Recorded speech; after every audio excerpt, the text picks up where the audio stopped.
here today. I hog the entire damn show telling you about woes of tire blowouts, big boats, rubber on the road.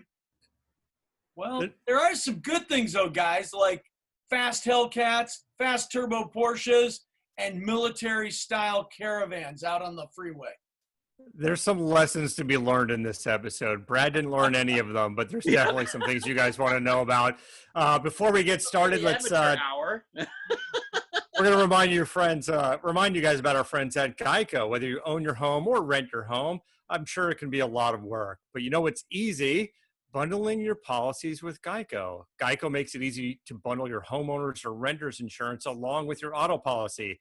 And that's a good thing because you already have so much to do around your home already, in your shop or whatever. So just go to geico.com, get a quote, and see how much you could save. It's Geico easy. Visit geico.com today. That's geico.com. You guys think that Geico sells tire insurance? They sure should. Well, listen to today's show, and you'll find out why I would have needed it. And you're going to hear me laugh a lot. Yes.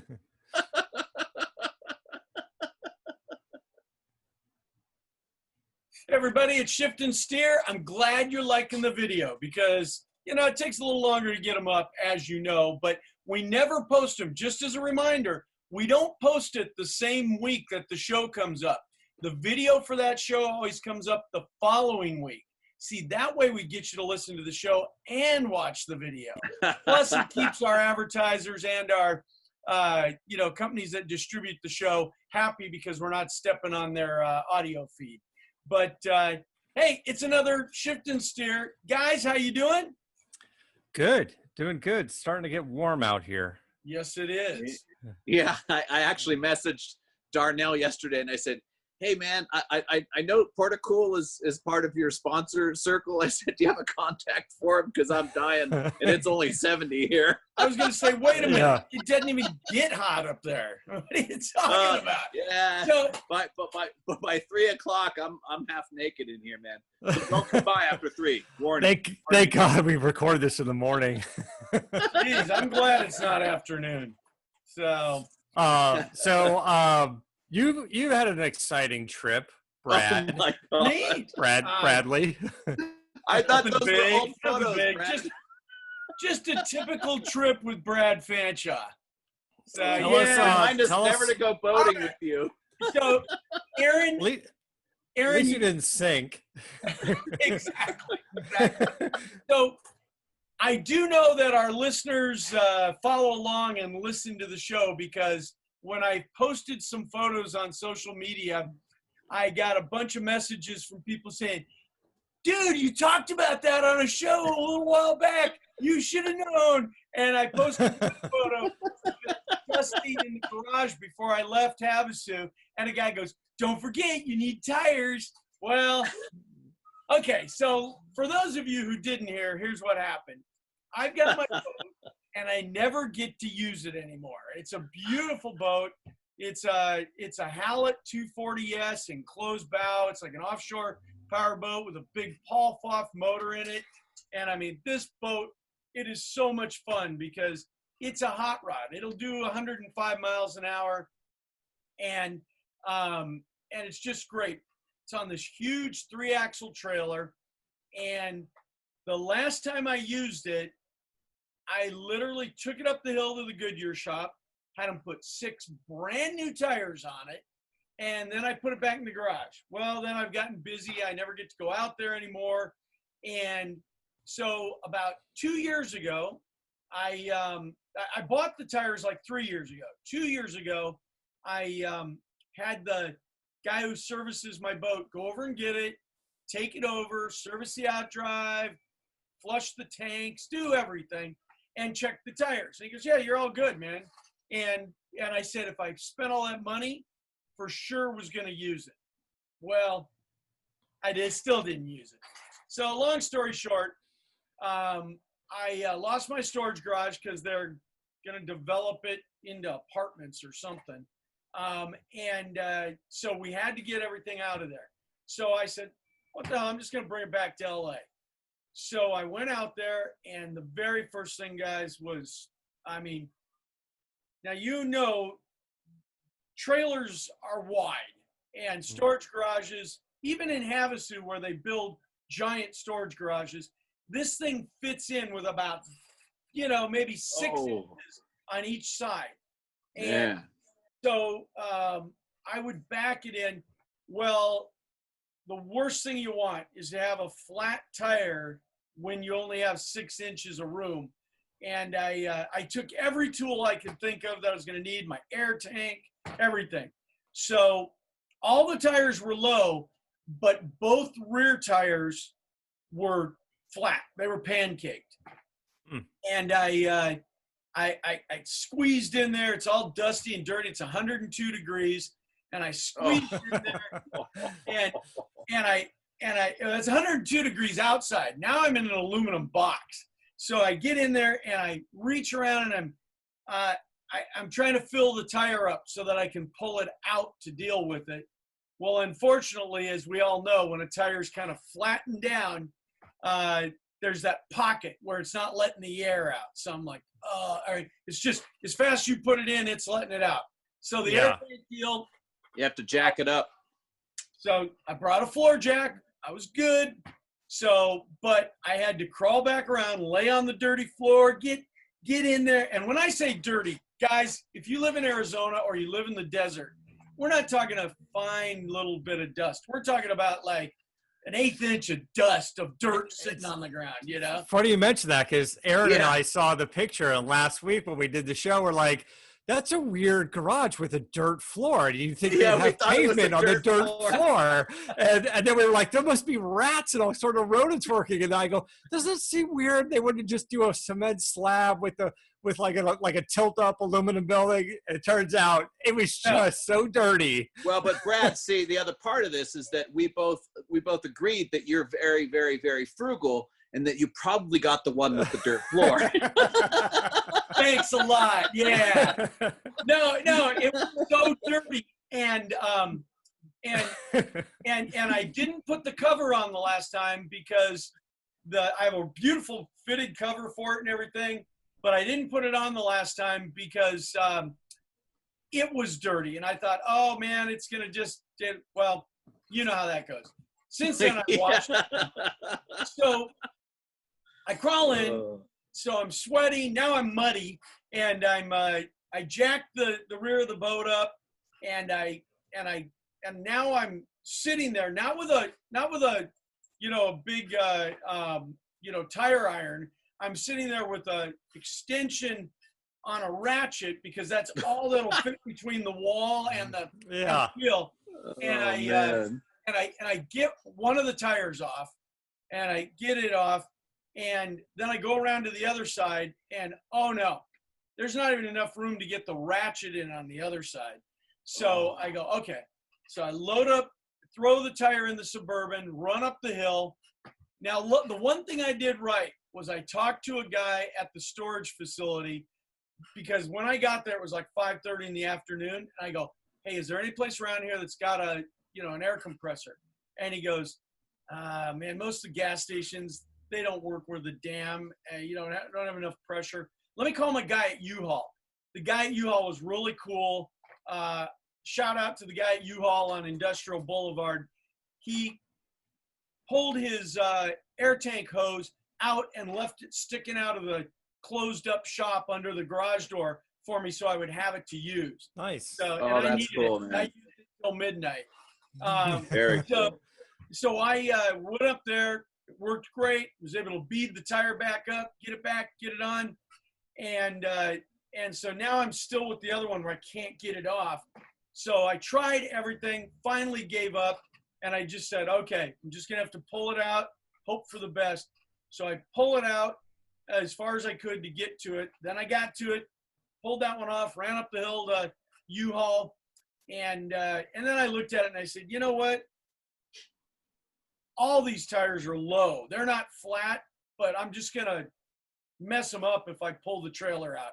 So I undid every single one of the 6 wheels, one at a time, took them up the hill, and, filled them up. And Thought you said you brought an air tank. Yeah. By the way, it sounds like you brought everything except jack stands. Oh, I didn't bring jack stands. No. Because, a few jack stands, you could at least done at least one side at a time instead of one individual wheel at a time. I know. So anyways, guys, you know how it goes. You bring everything you think you need. Yeah. And then you don't have them. So I made 2 trips to Walmart, which is way on the outside of town, 10 minutes each way. And then like the next day, the black zip ties that I went and bought to do a temporary license plate job on. The next day I found them. You just couldn't see them in the dark. They were in the bottom of my bag.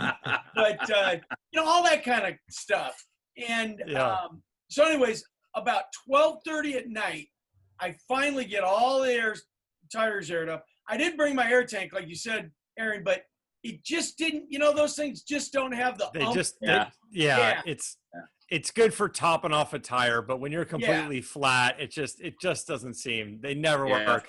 And especially even at the track, when you go to the track and you bring a street car out, we did some track days like with Roush and stuff, and you get out there, you let some air out of the tires, you do your track day, and then before you leave to drive home in the same car, you're trying to fill the tire. It's like 30 minutes of tire. You're just sitting there, and it just keeps going and going and going. And I'm like, this is going to take forever. So anyways, 12:30, I finally get all the tires. I got the, the hitch and everything. Now, I pull the boat out, straighten it out. I hook up the lights. Okay. A couple of lights aren't working, so I mess with that, get that taken care of. And I said, you know what? It's way too late. I've been going since 6 this morning. And because what I left out is I drove to Phoenix, then went to Havasu. Oh my God. Because I did an errand trip, where it's just, white knuckling. And I drove over there, met some tree guys at my mom's house. And that was supposed to be a quick, okay, guys, do this, do that, and go. And they informed me that they don't pick fruit. It's $300 a tree to pick the fruit off the tree. And my mom lives in a gated community where if you don't do it, they do it, and then they charge you twice as much. So before I could leave Phoenix, I got to pick every bit of fruit off of 3 fruit trees. And that was not in my plans or something I ever want to do again. So wait, so you're that guy that I keep passing on the corner that's trying to sell me fruit? Yes. Dude. Were you wearing a fake mustache? Yeah, hey, wait a minute. The neighbor came by when he saw me trying to do it. Luckily, he had one of these extension poles with the little picker thing on the end. Well, I would have never got it done otherwise, because it took me like an hour and 15 minutes per tree with that thing. And so anyways, that was a nightmare. So I go on all day. So I go, screw this. So I said, I'm going to take a hobo bath here at the, so I get some bottles of water and some rags, and I take my clothes off and I do the hobo bath in the parking lot. And then I lay down in the Suburban. Now it's about maybe 1:15, and I put the seat back in the Suburban and open the sunroof, and which opens now. Yes, that's right. And I decide fell on you, broke your nose. I decide to take a nap, right? So that I can hit the road bright and early. Well, I no more than got to sleep. I wasn't asleep 45 minutes, and all of a sudden I hear this, and I wake up and there's lights right in my eyes, and I think, oh, what, sheriff or somebody here? Hey, you can't be here or whatever. But the guys had told me I could stay there. And no, you know what I found out? That in Lake Havasu, the storage garage is where Lay's Potato Chips stores all their product. And starting at 3:30 in the morning, it was truck after truck coming in to load up for their daily deliveries. So they got to deliver those quarantine chips for everybody who's at home. It was garage doors going up and down, guys loading stuff, trucks parking, trucks backing in and out. And it was like 5 different trucks all had to load their stuff. And they came in stages from 3:30 to like about 6 a.m. And it was like, all right, this isn't working. So I tried to get a little bit of sleep. So finally at 6 a.m., jumped up, and I decided, okay, I'm going to run to Home Depot.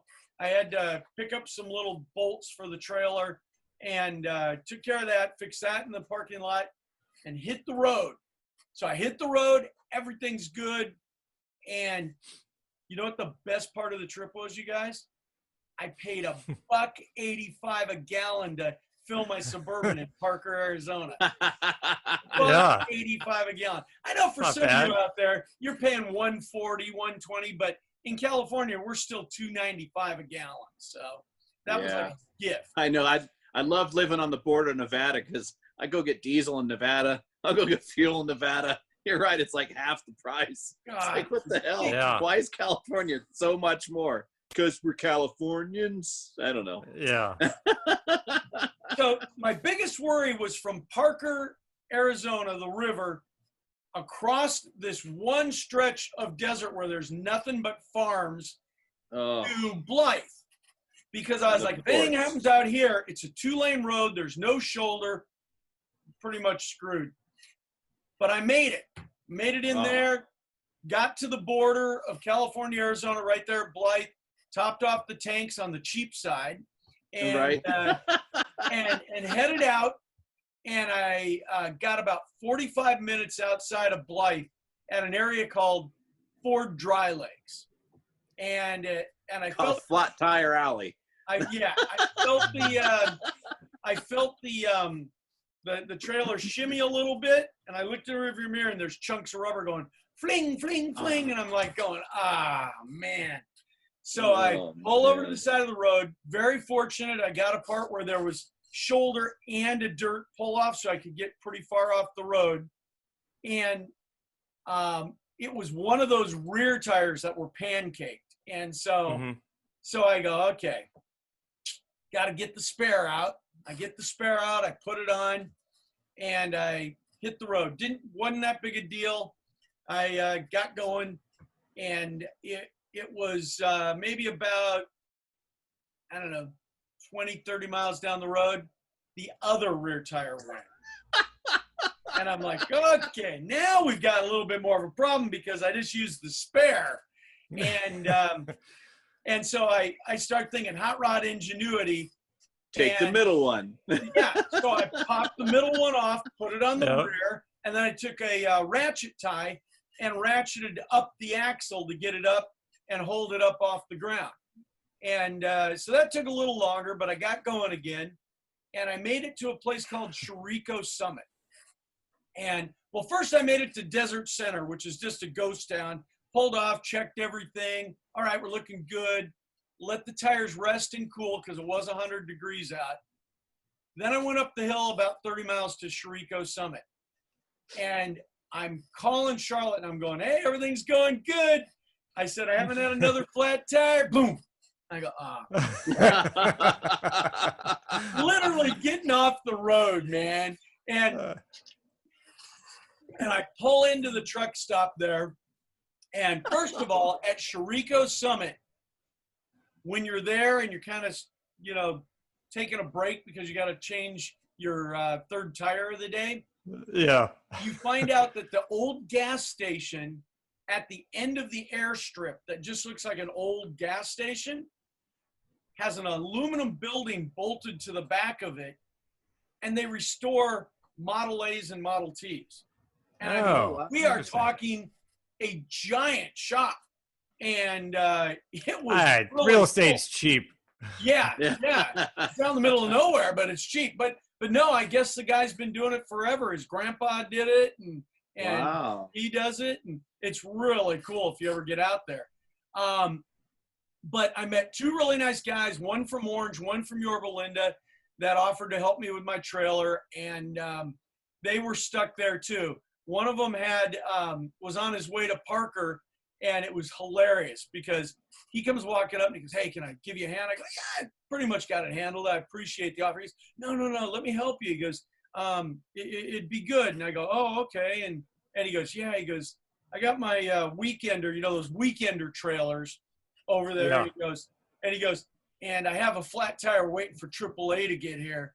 And he goes, and I go, oh, you didn't have a spare? And he goes, no, I got a spare, but I grabbed the one for my boat trailer. And he goes, Oh. so my wife's not real happy with me. And I look over and his wife's she's got the arms crossed. She's sitting in the front seat. Her arms are crossed. She's got this sour look on her face. And he goes, I pulled it out and said, I'll have us back on the road in a minute. And I looked down and there's 6 lugs and my trailer's 5 lugs. And he goes, so I'm kind of not in the best shape right now. We've been here for an hour waiting for AAA.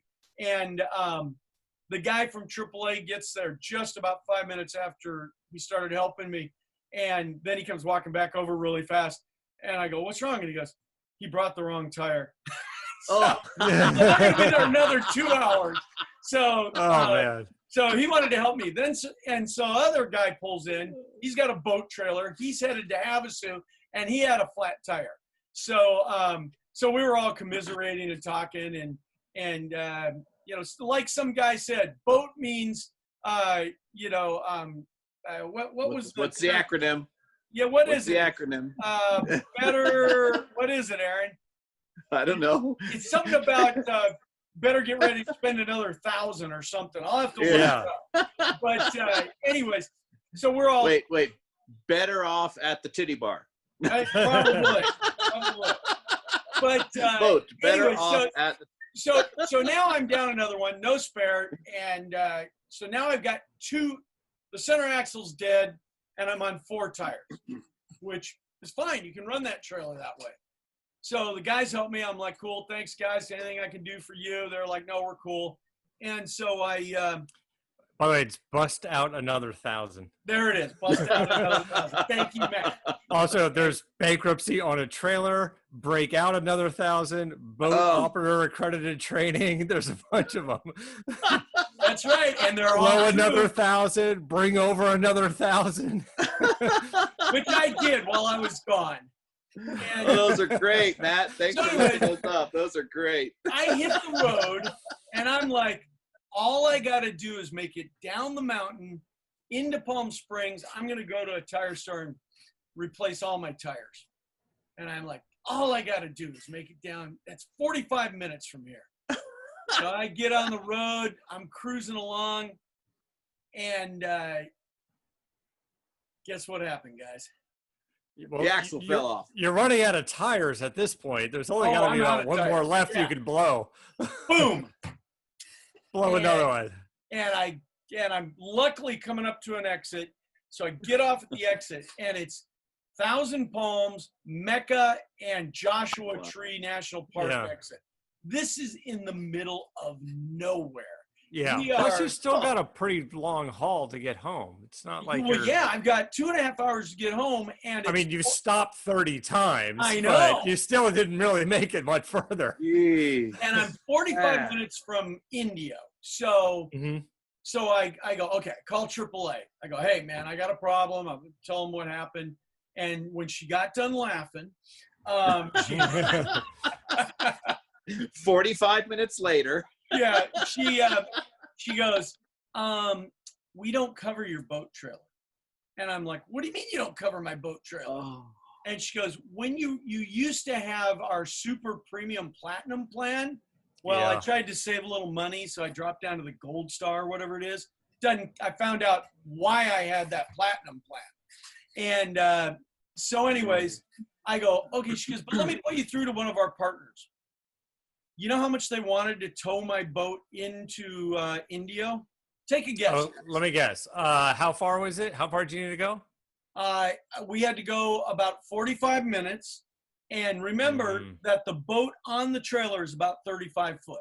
$600. Oh, I'd say $1,300. All right. Well, Matt wins. He was the closest without going over. It was $695.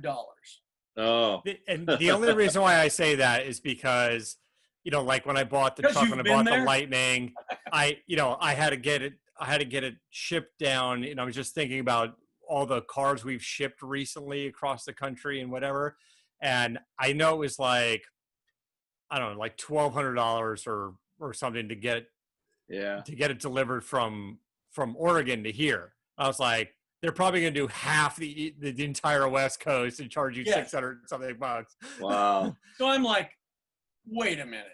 You know, to go, I'm like going, yeah, I can whip out the credit card, but then I'm going to have to explain it to my wife on top of all the tires I'm having to buy. So what I did And is you just told her everything was fine. Just an Yeah. hour ago, you're like, everything's fine. and Don't worry, so honey. now, I got this. now I call some tire stores. It's got an oddball 195 60R14 because they're 6 little tires, you know, and they're on custom wheels, of course, and everything. So they're a performance tire. So, anyways, I finally find an America's Tire who says, we don't have it, but the store in Indio has it. Let me patch it through to them. A really cool guy, Tyler at America's Tire in Indio, took care of me. And I explained to him what I needed. And he goes, we close at 6. He goes, you get here a minute to 6, we will take care of you. So now the clock's ticking. And I have to figure out, this is an expensive boat. I don't want to just leave it in the middle of nowhere. And I'm trying to figure out what do I do? Well, they can't steal it. There's no tires. Well, yeah. But, so what I did is I took every tire off the trailer. I had 2 floor jacks. I took every tire off the trailer and I gently lowered it down onto the road and put some blocks to keep it from tipping. And so wait, you did bring blocks, but you didn't bring jack stands. That's right. They're called wheel chocks. All right. They're called wheel chocks. He brought blocks because he didn't bring jacks. Yeah, that's right. But, all right, but anyway, just making sure I got it all. I'm going to make it as hard. So if somebody comes and has 4 tires that fit this, more to them, you know? And so. Plus he unscrewed the hitch. Yeah. Well, you know what? I did a couple other things that just to make it as hard as possible, you know? So put the tongue lock on, did everything. But then what you're worried about is somebody that comes along and goes, man, this is a really nice boat. Asshole. Yeah, spray paints it or jumps in it and messes it up. Lights on fire. Yeah, this is you my never boat know, now. right? I live here. There's people that do that kind of stuff.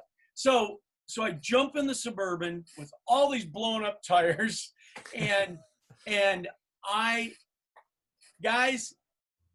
made it. I will tell you. I won't tell you how fast I drove because this is the illegal part of Brad's story. Admitting an illegal act.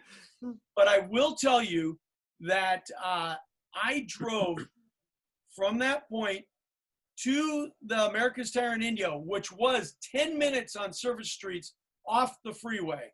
I made it back to my boat in an hour and 5 minutes. And the guys at America's Tire were like a NASCAR team. When I was about 15 minutes out, I called and the manager said, Tyler told me that you were coming in hot. He goes, we're ready for you, man. And this was a huge America's Tire with like 6 bays. When I pulled up, 3 guys ran up. They each grabbed a tire and each went to a different machine. And in 12 minutes, they had all of my tires mounted, plus a spare, back in the truck. I was paid and on the road. So wait a minute. You went over there. Paid. They paid you? You went over there and you got 7 new tires? Yes. Ouch. Should have had him do the Suburban while you were there. Had him do the Tahoe. Can you rotate that? Yeah. And I bought a new spare wheel because I bought a steel rim because the other one was so chunked up from blowing up. So, so it was back to the trailer. I breathed a sigh of relief that nothing was wrong. It was still sitting there. And I then wanted to get it jacked up, get all the tires back on, and be on the road before sunset. And just as the sun was settling beyond the horizon, I was back on the freeway. And thankfully, no other incidents after that, and made it into town, and no real traffic on the road, which was fantastic because of hardly anybody's out. But man, what an adventure. And wow. And Brad never sweat more in his life. Yeah. I mean, not since he was 14 and running and doing he had mud PE. caked all over. You know, guys, whenever you're towing, you guys have all been through it. Matt, you were through it with your F-150. Aaron, you've told me some trailering stories. We've all been through it. I've got a quick, funny story before we move on. About really? Because that was hilarious. I know. Yeah. Well, you got something better than that? Yeah, because it wasn't Aaron or I out there. That's mostly why it was funny. Michael Anthony and I were taking our cars over. Oh crap! I'm using the whole show. That's all right. We're running out of time, we were taking our enclosed car trailers over to a Good Guys in Arizona, and I think it was the first year they ever did Scottsdale. It was a long time ago. And we both had new trailers and we both had new Yukons. Mine was the big block, his was the small block. So we were comparing mileage, we were comparing everything, and how easy mine went up the hills with the big block and the torque.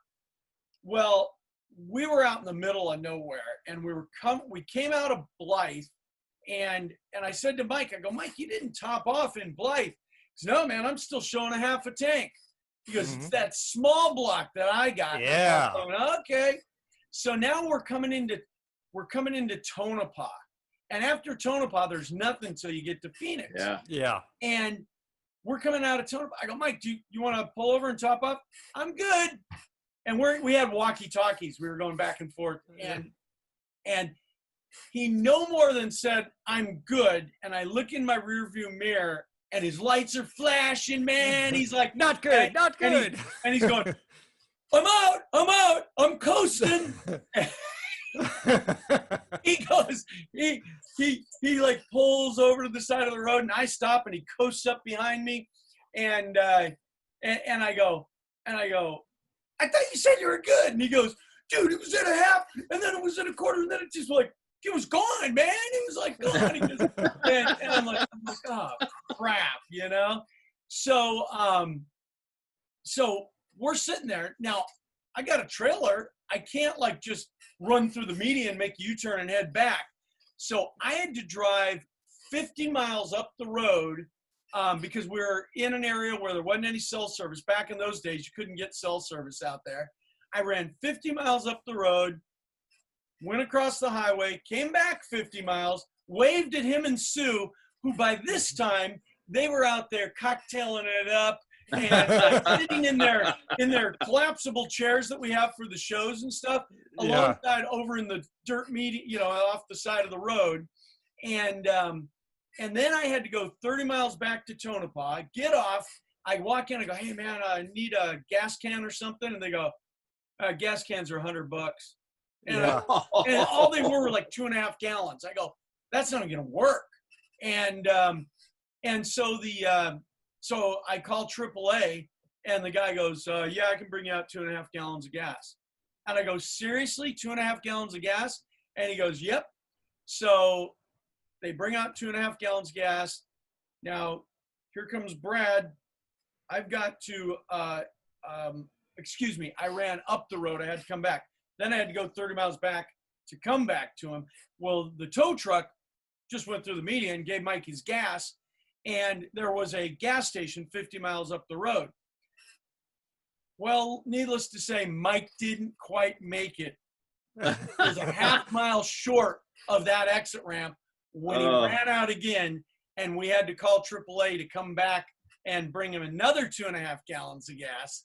And we were meeting up another friend of ours who had come on the other freeway from San Diego, and he met us at a Love's truck stop at the edge of Phoenix. And he goes, where have you guys been? And we told him the story about how Mike's finding out how his gas gauge works in his new Suburban. And he and Jim, who was meeting us, he goes, do you know what the most used semi-tractor is? And we're like, what are you talking about? He goes, I've been here for 4.5 hours, guys. I had to do something.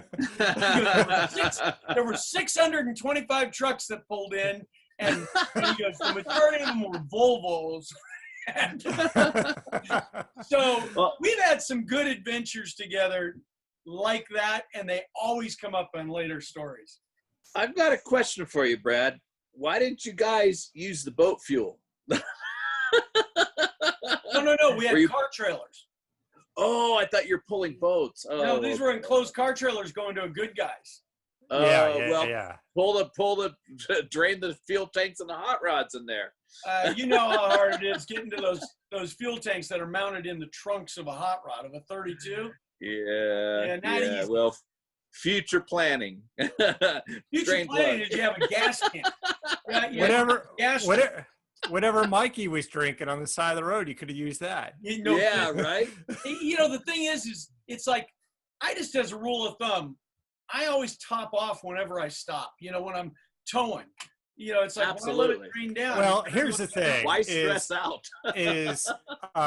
We've all been on the road, but Brad and I stopped doing this years ago, but Brad, we've done the California to Arizona a million times, right? Yeah. And you start getting to that like Blythe area. I don't care how much gas you have in your vehicle, you top off. When you're halfway, you top off because you never make it on either end, right? Like, no, and I don't care what you're driving, just top it off. I came through there about a year and a half ago on a Thanksgiving weekend, came out of Blythe, and in that area where there's nothing, they had a huge accident where a semi had come across the median, taken out some cars, and they had it all blocked off so the helicopters could land, and there was deaths, so they got to do the investigation. They routed us off down some 2-lane highway, 100 miles out into the desert, then 40 miles, and then back. And what would you do? I mean, you would have had to turn around and go back to Blythe, top off, and then do that, So I've had that happen before too, and run out of gas as soon as I got back on the main road. 3 miles down the road, On that Arizona run in my 65 Mustang, ran out of gas with my little brother in the car, had to pull the car over. It's like, you sit here and don't get stolen. And we had nothing I could do. We didn't have AAA. I didn't have cell phones. I went to my bag in the trunk of the car, put on some shorts and my running shoes, and hightailed it like 3 miles. I was like, I'm just going to go for a jog. Put on your shorts and stuck out your leg with your thumb. Yeah, put on my shorts and went for a nice run. I was like, I'm just trying to save some time here. And when I got there, bought the expensive gas can and some gas, and then some nice guy who was like in a mini truck. He's like, well, I'm going the other way.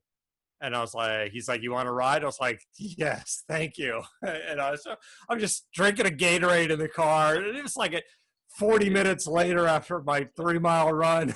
Man, you're that guy when I'm in the middle of nowhere and I see him running alongside the road. Like, where the hell's that guy going? Yeah, what's that guy's running for? That's insane. Why is he doing that? I will tell you something that I saw that was really interesting. We talked about it a couple shows back about all the 100+ tickets that have been issued. When I was alongside of the road, 2 cars passed me. A guy in a black Hellcat went by. He had to be doing 140, dude. He went by. Wow. I've never seen a car go past on a public roadway so damn fast. And then about a half hour later, I think it was one of my other scenic stops where I was looking at the view. Sure you were. It was you underneath your trailer. It was a late model turbo Porsche, and you could hear it coming. You know how they sound, and those turbos screaming. He had to be doing 120, 130, and he just went screaming past, man. And it was kind of cool, but I was like, wow, it's pretty wild. Plus, if you saw right, guys, we're out of town. Other way, I saw 5 Suburbans running at a high rate of 120, all in succession, just like in a movie. And I'm like, where the hell are those guys going? See a lot in the all right, guys, thanks for listening. We got less than a minute before we get kicked off, so we're gonna wrap it up, and then we'll see you guys next week. Thanks, Brad. Sorry you spent $9,000. That's okay. Get a tire before you travel. Get tires, please. Get 6 tires. Hey, wait. Don't stop. We got 30 seconds. Run, Steve. Run, Steve. Run, I Steve. had a special guest today, but we ran out of time. Hey, Steve. Oh, hey. And I hate it when that happens. I know. You should have told us, Aaron. They limit us to 40 minutes on this. Oh. Well, it's supposed to be a surprise. I could have left two tires off the story.